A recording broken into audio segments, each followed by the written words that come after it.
Well, Mary, thanks for agreeing to come along to this interview this morning. It's glad to have you here. Welcome.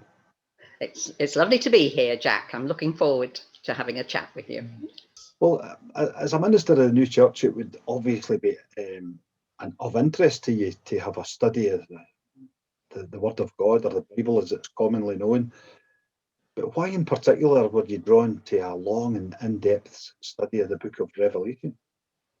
Well, the book of Revelation is just fascinating. It has so many visions in it with imagery that stands out. Like many people will have heard of the four horsemen of the apocalypse, of the scarlet woman, the tree of life figures. Lots of things are very vivid, but difficult to understand.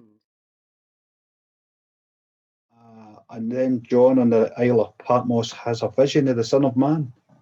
Yes, he does. Yes. The prophet Daniel and a number of the gospel writers speak about the Son of Man coming in the clouds of heaven with power and great glory. That really means it's speaking about the Son of Man, the risen Christ, coming again in the clouds of heaven, are really speaking about the literal sense of the word. I've always been curious, because a lot of people would argue that this coming in the clouds is going to be a literal event, as though it's physical clouds. So there's a deeper meaning to this idea of clouds, is there? Yes, there is. Through the teachings of Emanuel Swedenborg, we can learn something about an inner meaning that lies behind the literal sense of the Bible.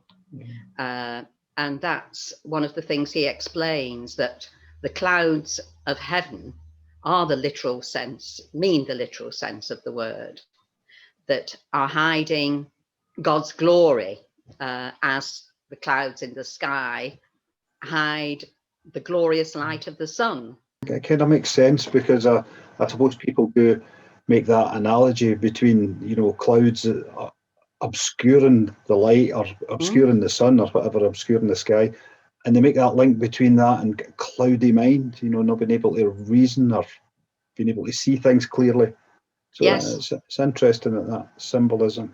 And of course it says that every eye shall see him. So if it was physical, you would be wondering, because the world's round, wouldn't you? Yes. Well, every eye shall see him. Yes. Physically, we don't. No. But with our mind's eye, we can imagine. Right. And at the beginning.